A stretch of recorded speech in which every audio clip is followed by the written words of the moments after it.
अपने यहाँ पे देखना है, सही है, सब बिल्कुल एक्टिव हो जाए। अगर एक चीज समझ में आ जाएगी प्यारे बच्चों तो फायदा हो जाएगा थोड़ा सा, सही है। हमने आइसा 505 पढ़ा था, अच्छा पढ़ा हुआ है। तो अगर हम इसको वर्टिकली इसके एक अगर हम इसके प्रोसीजर्स लिख दें कि हमने करते क्या थे, मैं आपको बताता हूँ हम करते क्या थे। हम मैनेजमेंट से कोई ना कोई चीज ऑब्टेन करते थे, कोई स्केड्यूल या कोई रजिस्टर कंफर्मेशन भेजनी है ना। अच्छा, फिर क्या करता था, लेट से जो भी चीज मैंने ऑब्टेन करी तो मैं करता था सेलेक्ट सैंपल्स फ्रॉम दिस। क्या दिस होगा, it could be receivable register, it could be payable register, it could be cash and bank, it could be bank loan and inspect कुछ नहीं भाई, एंड सेंड एक्सटर्नल कंफर्मेशन। ये मेरा procedure हो गया। जब मैं कंफर्मेशन भेजता था तो एक पॉसिबिलिटी तो ये होती थी, अगर कंफर्मेशन मुझे क्या हो जाती थी, रिसीव्ड हो जाती थी, तो मैं उसकी रिलायबिलिटी को असेस करता था। ऐसा ही है प्यारे बच्चों, अगर रिलायबल है, इफ रिलायबल, तो मैं क्या करता था, मैच करता था जीएल से। याद आ रहा है? अगर तो मैच हो जाता था तो हैप्पी एंडिंग, मैच हो गया तो फिर एक्सेप्शन थोड़ी। अगर तो मैच नहीं होता, इफ नॉट मैच, तो मैं क्या करता था, ऑब्टेन रिकंसिलिएशन फ्रॉम मैनेजमेंट, और उस रिकंसिलिएशन के ऊपर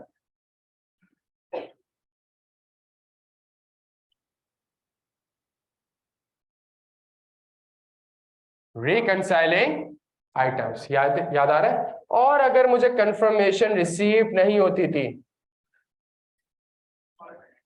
तो याद आ रहा है मैं क्या करता था प्यारे बच्चों, परफॉर्म ऑल्टरनेटिव।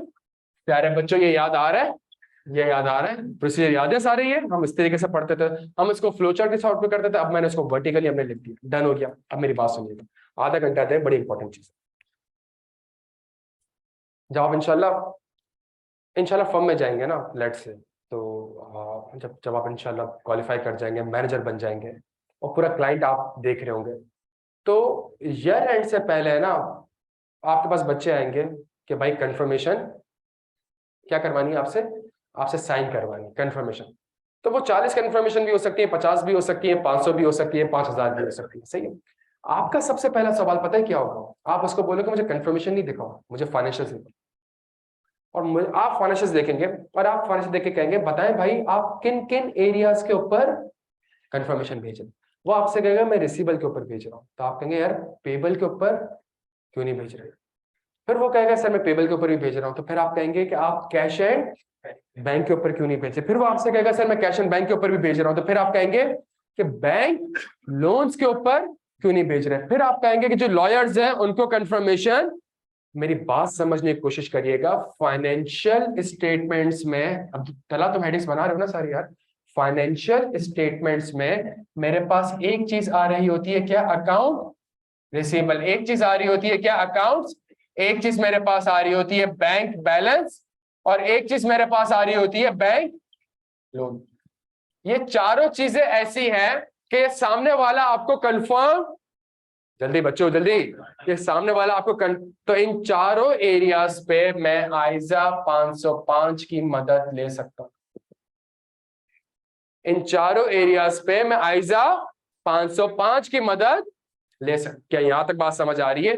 मैं वापस से आपसे रिपीट कर दूं, सप्लायर से कंफर्म कर ले तो पेबल वेरीफाई हो जाएगा, कस्टमर से कंफर्म कर ले तो रिसीवेबल वेरीफाई हो जाएगा, बैंक से कंफर्म कर ले कि क्या वाकई में इतना पैसा पड़ा हुआ है तो बैंक बैलेंस वेरीफाई हो जाएगा, बैंक से कंफर्म कर ले कि क्या वाकई में आपने ये लोन दिया है तो बैंक लोन। तो इसका मतलब है आपकी बुक्स में जो बैलेंसेस आ रहे हैं यही बैलेंसेस सामने वाले की बुक्स में भी आ रहे होंगे, तो सामने वाले को आप क्या भेज सकते हैं, आप कंफर्मेशन भेज सकते हैं और उस कंफर्मेशन से आपका ये बैलेंस वेरीफाई हो सकता है। जब इन चार एरियाज के ऊपर मैं कंफर्मेशन भेज सकता हूं, पीपी के ऊपर आप क्या कंफर्मेशन भेजेंगे मुझे पता है, अनलेस पीपी किसी थर्ड पार्टी के पास पड़ा हुआ है। इन्वेंट्री के ऊपर आप क्या कंफर्मेशन भेजेंगे, अनलेस इन्वेंट्री थर्ड पार्टी के पास, तो थर्ड पार्टी के पास इन्वेंट्री होगी उसके भी प्रोसेस हमने पढ़ना है, सही है। इन्वेंट्री ईयर एंड पे काउंट नहीं कर सकते, वो भी हमने इंशाल्लाह पढ़ना है। तो ये सारी चीजों को अगर मैं देखूं तो मैं कहता हूं यार ये चार एरियाज तो ऐसे हैं जहां पे आइजा 505 मुझे है, आइजा 505 तो ये है। अब अगर मैं इसमें प्लस माइनस करूं, जल्दी जल्दी जल्दी, अगर मैं इसमें क्या करूं बच्चों, प्लस माइनस करूं, तो मेरे पास receivable, payable, cash and bank और बैंक लोन के ऑडिट प्रोसीजर्स वेरीफाई हो जाएंगे। क्या यहां तक बात समझ आती है मेरे बच्चों को? क्लियर हो गए? अच्छा, सबसे पहला हम काम ये करते हैं, सबसे पहला काम ये करते हैं, फॉर एग्जाम्पल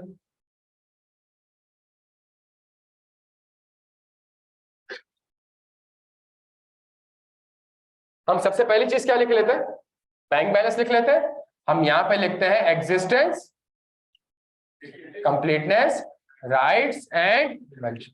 बिल्कुल एक्टिव रहना है मेरे बच्चों। क्या सबसे पहली चीज बैंक बैलेंस का मतलब, आपने नेशनल बैंक ऑफ पाकिस्तान के पास अपना पैसा रखवाया है। आप एक कंपनी है और आपका पैसा कहाँ पड़ा हुआ है? कौन सा बैंक अकाउंट में पड़ा हुआ है? नेशनल बैंक अकाउंट में पड़ा हुआ है। डन हो गया। एक काम तो ये कर लेते हैं, एक हमारे पास जनरल प्रोसीजर्स होंगे। जल्दी से बताएं, ऑब्टेन, जल्दी छेती छेती, ऑब्टेन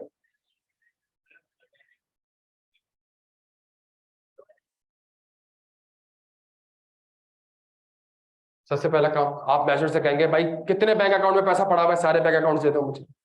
क्या यहां तक बात समझ आती? कितने बैंक अकाउंट में पैसा पड़ा हुआ है, सारे के सारे बैंक अकाउंट दे दो। क्लियर है हम सारे यहां तक? अच्छा, एक चीज याद रखिएगा, और यहां पे आप क्या लिखेंगे? Send external information.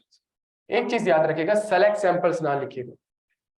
Bank balance पे आप नॉर्मली 100% कंफर्मेशन भेजते हो। सेलेक्ट सैंपल वाला वर्ड मैं यहाँ पे, हाँ, रिसीवेबल में सेलेक्ट सैंपल लिखूंगा, पेबल में लिखूंगा, लिटिगेशन हो गया, बैंक बैलेंस हो गया, बैंक लोन हो गया, इसमें मैं बैंक है ना, हमेशा मिस एप्रोप्रिएशन ऑफ एसेट के चांसेस, और बैंक के साथ इंटरमीडिएरी है, आप कोई कंटिजेंसी भी दे सकते हो, आप कोई लेटर ऑफ क्रेडिट भी दे सकते हो, आप गारंटीज भी इशू करवा सकते हो, हमने पढ़ा हुआ ये सारी चीज। तो यहाँ पे आप सेलेक्ट सैंपल का वर्ड यूज ना करें।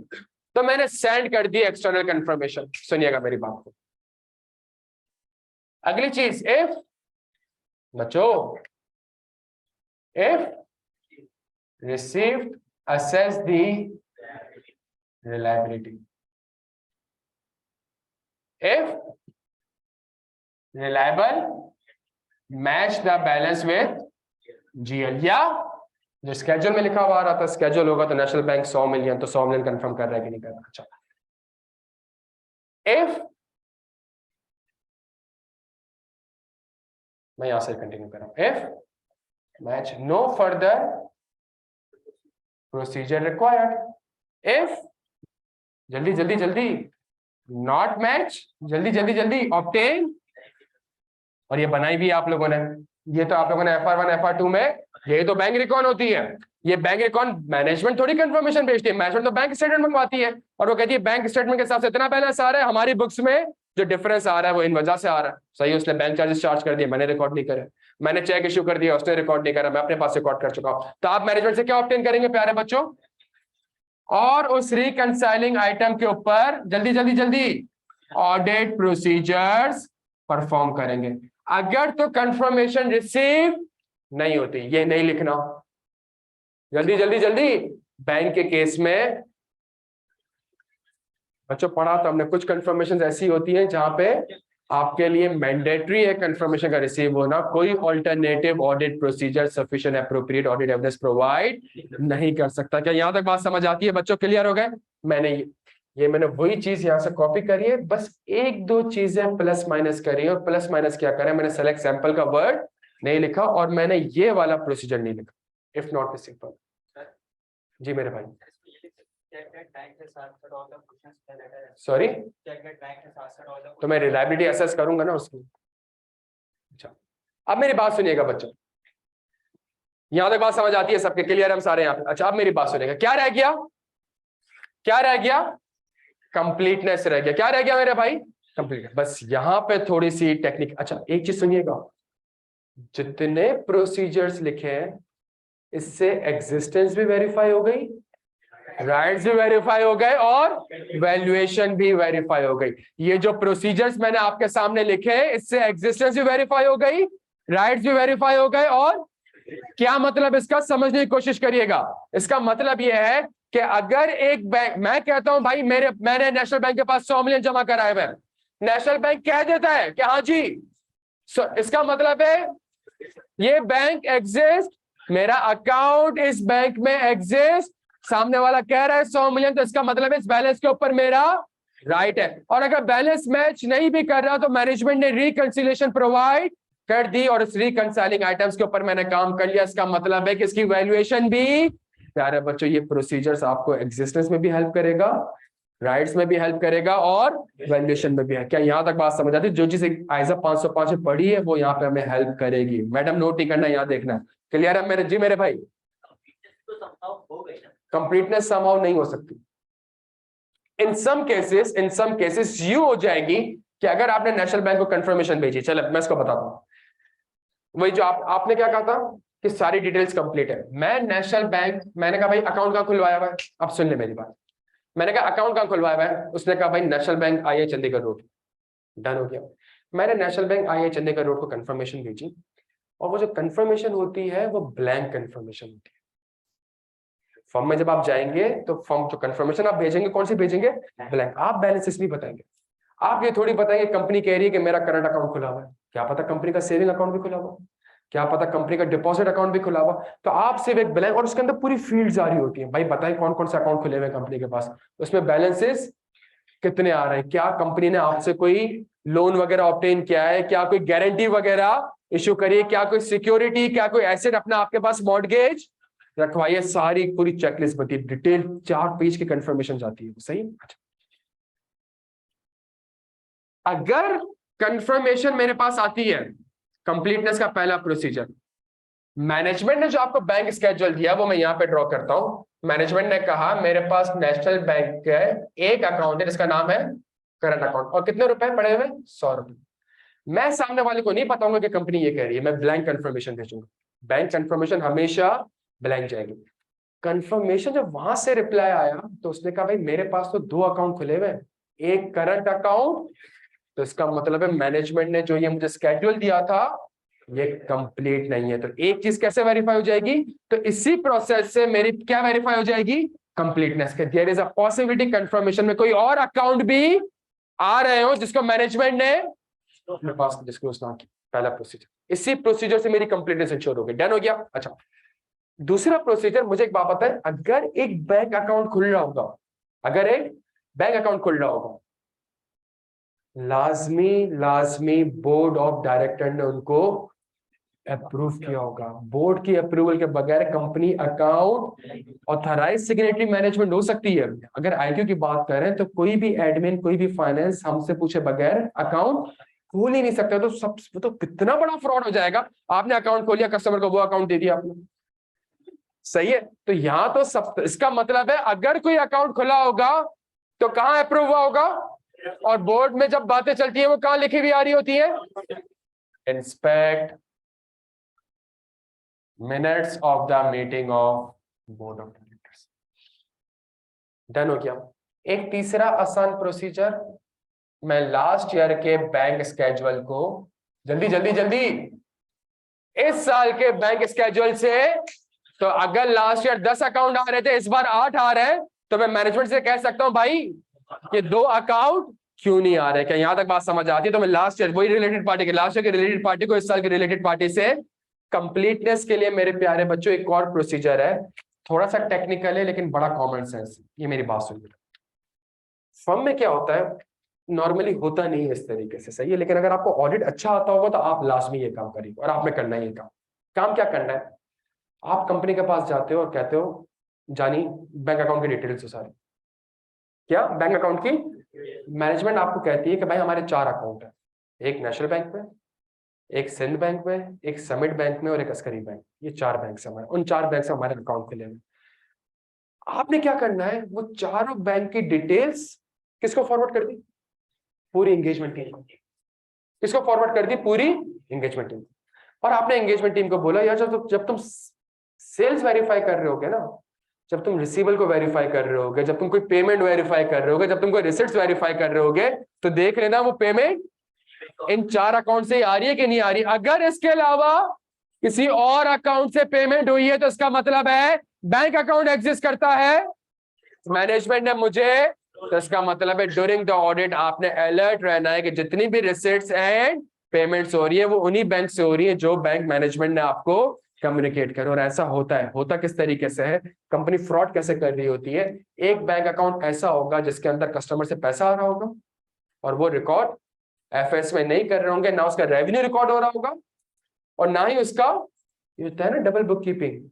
ये होता है किस तरीके से, एक कंपनी कैसे अपनी सेल्स परचेज सब कुछ छुपा देती है, वो ऐसे छुपाती है कि जो हलाल सेल्स होगी वो ऑथराइज बैंक अकाउंट से करेगी, और वो सेल्स जो कि मैंने अपने फाइनेंशियल्स में रिकॉर्ड नहीं करनी और उससे रिलेटेड परचेजेस में रिकॉर्ड नहीं करनी और उससे रिलेटेड इन्वेंटरी रिकॉर्ड नहीं करनी, उन सबकी पेमेंट और रिसिट्स क्या हो रही होती है, एक अलग बैंक अकाउंट से हो रही होती है, एक अलग बैंक अकाउंट से हो रही होती है। जब वो अलग बैंक अकाउंट कंपनी के एफएस में रिकॉर्ड और वो डिटेल्स भी ऑडिटर को, तो फिर आपने एक्टिव रहना है कि जी कहीं आपको कोई ऐसी पेमेंट या रिसिट्स तो नहीं मिल गई किसी ऐसे बैंक अकाउंट से जो कि यहाँ पे, क्या यहाँ तक बात समझ आती है बच्चों, डन हो गया। तो ये हमारे पास कोई 4 प्रोसीजर्स हैं किस चीज के, कंप्लीटनेस के, बाकी सारे प्रोसीजर्स से।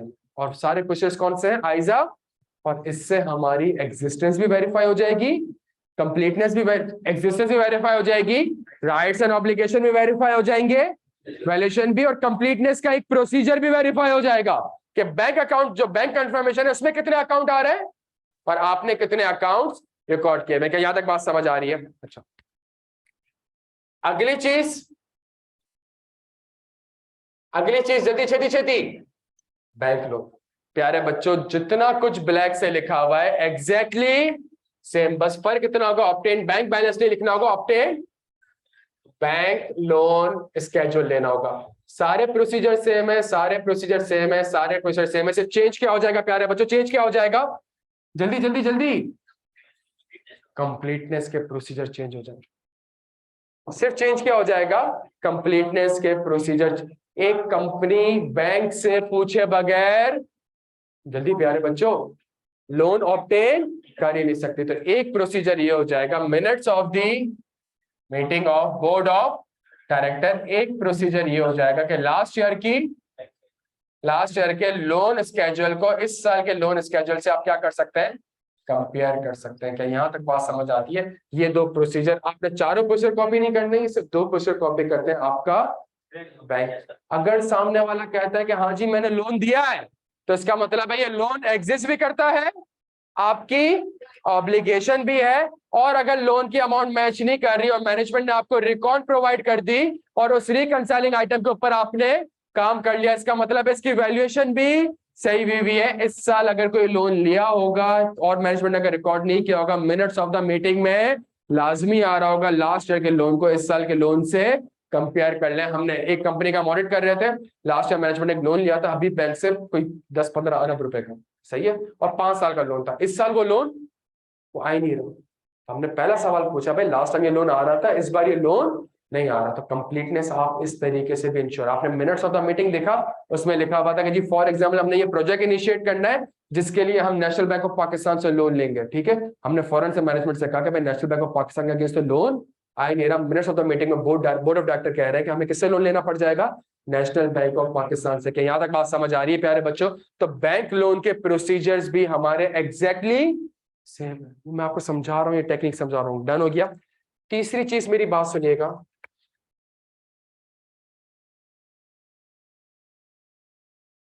अकाउंट, हाँ जी तीसरी चीज अकाउंट पेबल, सप्लायर। बस क्या चेंज हो जाएगा, बैंक लोन की डिटेल लूंगा, नहीं भाई कौन सी डिटेल लूंगा, सप्लायर का, इसका, हाँ यहाँ पे मैं एक वर्ड लिख सकता हूँ, कौन सा वर्ड लिख सकता हूँ, सेलेक्ट सैंपल्स। प्यारे बच्चों ये प्रोसीजर ये प्रोसीजर ये प्रोसीजर ये प्रोसीजर सारे के सारे प्रोसीजर्स एग्जैक्टली सेम है। अगर आपने एक सप्लायर को कंफर्मेशन भेजी और सप्लायर ने आपको रिप्लाई कर दिया और रिलायबल है, इसका मतलब है ये सप्लायर एग्जिस्ट करता है, आपकी ऑब्लिगेशन है। और अगर बैलेंस मैच नहीं कर रहा हूं, मैनेजमेंट ने रिकंसिलिएशन बना दी, इसका मतलब है इसकी वैल्यूएशन भी बिल्कुल। क्या यहां तक बात समझ आती है प्यारे बच्चों? डन हो गया। यहाँ पे सिर्फ मसला किस चीज के ऊपर आएगा, जल्दी से बता दें, कंप्लीटनेस के ऊपर। यहां कंप्लीटनेस के ऊपर 2 से 3 प्रोसीजर है, एक प्रोसीजर 2 प्रोसीजर मैं आपसे डिस्कस कर रहा हूं। एक तो यह है बच्चों, जल्दी, लास्ट ईयर के सप्लायर की लिस्ट को इस साल के सप्लायर की लिस्ट से आपने क्या कर लिया, मैच कर लिया, तीनों जगह सेम है। 2 और प्रोसीजर है, उसमें से दूसरा वाला तो बहुत आसान है, सप्लायर की कंप्लीटनेस का मतलब क्या है कि आपने सप्लायर से माल खरीद लिया है, लेकिन इसको रिकॉर्ड, सप्लायर से अगर आपने माल खरीदा है तो मतलब है माल आया होगा। जब माल आता है तो कौन सा डॉक्यूमेंट बनता है? Goods receive, select samples from goods receive and trace it to the supplier. आपने गुड्स रिसीव्ड नोट का स्केड्यूल खोला, आपने कहा भाई इस तारीख को एक गुड्स रिसीव्ड हुए थे, मुझे चेक कराओ कि क्या इसकी लायबिलिटी सप्लायर के स्केड्यूल में आ रही है कि नहीं आ रही। अगर आ रही है तो इसका मतलब है आपने लायबिलिटी बिल्कुल सही, अगर नहीं आ रही तो इसका मतलब है आपने लायबिलिटी रिकॉर्ड नहीं की। क्या यहां तक बात समझ आती है बच्चों? क्लियर है हम सारे यहाँ पे? तो अच्छा, एक और प्रोसीजर है, इसको इंशाल्लाह कल डिस्कस करेंगे। थोड़ा सा लेंदी और टेक्निकल कॉन्सेप्ट है, इसका नाम क्या है? Test of unrecorded. अनरिकॉर्डेड का मतलब ये है कि आपने लायबिलिटी कंप्लीटली रिकॉर्ड नहीं करी। ये क्या होता है इसको हम इंशाल्लाह कल की क्लास में डिस्कस करेंगे। अगेन आपसे कह दूं, सप्लायर के सारे ये प्रोसीजर्स है, बस एक दो कंप्लीटनेस के ऐड कर दें, आप क्या सप्लायर के प्रोसीजर्स आपके क्या हो जाएंगे? वेरीफाई हो जाएंगे। चौथी सबसे इंपॉर्टेंट चीज, अकाउंट रिसीवेबल। चौथी सबसे इंपॉर्टेंट चीज मेरे भाई, अकाउंट रिसीवेबल। बच्चों सेम, बच्चों सेम, एग्जैक्टली सेम। बस एक फर्क हो जाएगा, आप लास्ट ईयर कर ले और जल्दी जल्दी जल्दी goods receive note, goods deliver, भाई गुड्स डिलीवर किए तो रेवेन्यू क्रेडिट होना चाहिए था, रिसीवेबल डेबिट होना चाहिए था। क्या इसका रिसीवेबल आ रहा है कि नहीं आ रहा है? क्या यहां तक बात समझ आती है बच्चों? क्लियर है? बस एक चीज का ख्याल रखें, अब सुन लें, इंपॉर्टेंट चीज, एक चीज का ख्याल रखें। आपने स्टील मिल को कंफर्मेशन भेजी, स्टील मिल सुना है ना नाम? आपने स्टील मिल को कंफर्मेशन भेजी, स्टील मिल ने कहा हाँ जी हमने 40 अरब रुपए देने हैं, लेकिन हाँ, लेकिन क्या 40 अरब से वैल्यूएशन की एजर्शन वेरीफाई हो गई? बच्चों थोड़ा थोड़ा कॉमन इस्तेमाल करें। आपने कंफर्मेशन भेजी स्टील मिल को, स्टील मिल कह रहे हैं हाँ जी मुझे 40 अरब रुपए देने हैं। क्या 40 अरब आपको, क्या इसका मतलब है कि मैनेजमेंट ने जो स्टील मिल के अगेंस्ट अकाउंट रिसीवेबल रिकॉर्ड किया हुआ है 40 अरब का, वो सही किया हुआ है? क्या इसकी वैल्यूएशन वेरीफाई हो गई? सर ये तो रिसीवेबल है, इसमें तो अगर आप आईएफआरएस देखें तो इसके अंदर एक और चीज आती है, इसके अंदर तो एक और चीज आती है। कौन सी चीज आती है? और इम्पेयरमेंट में क्या इन्वॉल्व होते हैं? एस्टिमेट्स। प्यारे बच्चों बस यहाँ पे आके आपने अकाउंट रिसीवेबल में आइजा 540 के प्रोसीजर्स में obtain an understanding of the management process and ensure that it is consistent with the requirement of IFRS 9। इंशाल्लाह पढ़ेंगे फाइनल में। आप टेस्ट ऑफ कंट्रोल्स करा, assumptions क्या होनी चाहिए? रीजनेबल होनी चाहिए। सब्सिक्वेंट इवेंट का प्रोसीजर बता दो। सब्सिक्वेंटली कितना पैसा रिसीव्ड हुआ है? अगर मेरा रिसीवेबल 100 रुपए का है और मैनेजमेंट कहती है मुझे पैसे मिल जाएंगे, तो दिखाओ ना सब्सिक्वेंटली पैसा मिला भी है कि नहीं मिला। बच्चों ये मेरी बात याद रखिएगा, ये बस आपने एक चीज सुनिएगा, एक कंपनी का जो अकाउंट रिसीवेबल आ रहा होता है ना, तो अकाउंट रिसीवेबल कॉस्ट आ रही होगी। कॉस्ट का मतलब है इतने का माल इसको बेचा है मैंने, कितने का माल बेचा है? 40 रुपए का। लेकिन फाइनेंशियल स्टेटमेंट में ये वैल्यू 40 रुपए का नहीं हो रहा होगा। फाइनेंशियल स्टेटमेंट में इसके नीचे एक चीज माइनस हो रही होगी, इसका नाम क्या होगा जल्दी से बता दें? बेड। और ये 10 रुपए माइनस होने के बाद कितना बनेगा बैलेंस? एफएस में ये वैल्यू कितने रुपए पे हो रहा होगा? 30 रुपए पे। आपने जो कंफर्मेशन भेजी है इससे 40 रुपए कंफर्म हो रहा है, लेकिन इससे 30 रुपए कंफर्म नहीं हो रहा है, इस पे 40 रुपए कंफर्म हो रहा है। जो प्रोविजन फॉर बैड डेट है उसके ऊपर तो आपने कोई काम क्या ही नहीं, तो इसके लिए आपको काम करना पड़ेगा। तो जी क्या इन्वॉल्व होते हैं मेरे भाई? Estimates of bad debt expense. ये वही चीज है कि इंपेयरमेंट, किसी भी एसेट की इंपेयरमेंट होगी ना प्यारे बच्चों, एज अ 540 अप्लाई हो, चाहे वो फिक्स एसेट्स हो, चाहे वो इन्वेंट्री हो, चाहे वो अकाउंट रिसीवेबल हो। क्या यहां तक मेरे प्यारे बच्चों बात समझ आती है? बस इस चीज का ख्याल रखिएगा, अकाउंट रिसीवेबल में बस ये ऐड हो जाएगा। बाकी अगर आप सारे प्रोसीजर्स को देखें, कॉमन सेंस वाली बात कर रहा हूं, अगर आप एक बंदे को कंफर्मेशन भेजते हैं और वो बंदा आपसे कहता है कि हाँ जी मेरे पास इतना पैसा पड़ा हुआ है, हाँ जी मैंने इतने का लोन दिया है, हाँ जी मुझे इतना पैसा इसको पे करना है। हाँ जी, मुझे इतना पैसा इससे, इसका मतलब है यार ये सप्लायर, ये कस्टमर, ये बैंकर एग्जिस्ट भी करता है, आपका आपका राइट भी है। सुनिएगा मेरी बात को, मसला किस चीज पे आएगा? इन चारों बंदों ने जो बात करी उससे वैल्यूएशन की एजर्शन वेरीफाई हो रही है। कस्टमर के केस में वैल्यूएशन की एजर्शन वेरीफाई नहीं हो रही। इसके लिए आपको क्या करना पड़ेगा मेरे भाई? इसके लिए आपको बैड डेट एक्सपेंस के ऊपर प्रोसीजर परफॉर्म करने पड़ेंगे। कितना पैसा देगा, कितना नहीं देगा, इसमें क्या इन्वॉल्व होते हैं? एस्टिमेट्स एंड जजमेंट इन्वॉल्व होते हैं। तो इसलिए आप ISA 540 के प्रोसेस लिखेंगे। क्या यहाँ तक बात समझ आती है? यही होता है पेपर में। एक फाइनल का बड़ा जबरदस्त सवाल आया था जो कि कल आपका क्विज होगा। तो कल के लिए क्विज के लिए रेडी रहिएगा।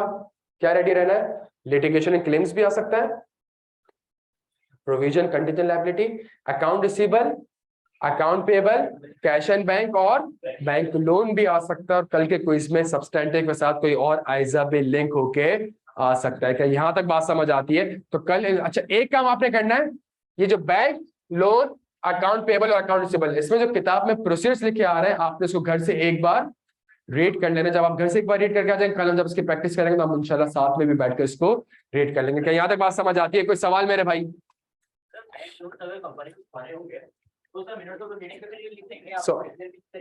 सॉरी, तो ना आपको सामने डिस्क्लोज करेंगे वो, ना मिनट्स ऑफ मीटिंग में वो लिखेंगे, तो आप कहां से ट्रेस करेंगे वो कंप्लीट है? तो अगर मैनेजमेंट इंटेंशनली फ्रॉड कर रही है और तुमने ISA के हिसाब से ऑडिट कर लिया तो मसला थोड़ी है तुम्हारा। हाँ जी जी मेरे भाई, साइड में हो जाओ। अच्छा यार 2 मिनट ऑफ नहीं हुई। हाँ, कोई सवाल है तो आप मुझसे पूछ सकते हैं, जल्दी छेती छेती मेरे भाई। कोई सवाल? डन। हाँ, अकाउंट रिसीवेबल मेरा फाइनेंशियल इंस्ट्रूमेंट होता है ना, तो इनिशियल मेजरमेंट बताता है, सब्सिक्वेंट मेजरमेंट बताता है ना। तो फाइनेंशियल इंस्ट्रूमेंट को किस पे वैल्यू करना है वो भी वही बताता है, IFRS 9 बताता है। इम्पेयरमेंट IFRS 9 बताता है। फाइनेंशियल इंस्ट्रूमेंट की इम्पेयरमेंट IFRS 9 में होती है। फाइनेंशियल इंस्ट्रूमेंट के अलावा अगर कोई एसेट्स है, लेट्स से PP और, तो वो IAS 36 में होती है। फिलहाल आपको कोर्स में नहीं, लेकिन इतना पता होना चाहिए बैड डेट एक्सपेंस के प्रोसीजर्स। बच्चों कोई सवाल? डन है यहाँ पे। कल हमारी क्लास कितने बजे? तो इसका मतलब क्विज कितने बजे हो रहा होगा? 11:45 बजे क्विज हो रहा होगा। अगेन 1 घंटे का क्विज होगा। क्विज दीजिएगा, 15 मिनट का ब्रेक होगा, उसके बाद हम अपनी क्लास को इंशाल्लाह कंटिन्यू करेंगे। डन हो गया प्यारे बच्चों? चले, बेहद ख्याल रखिएगा।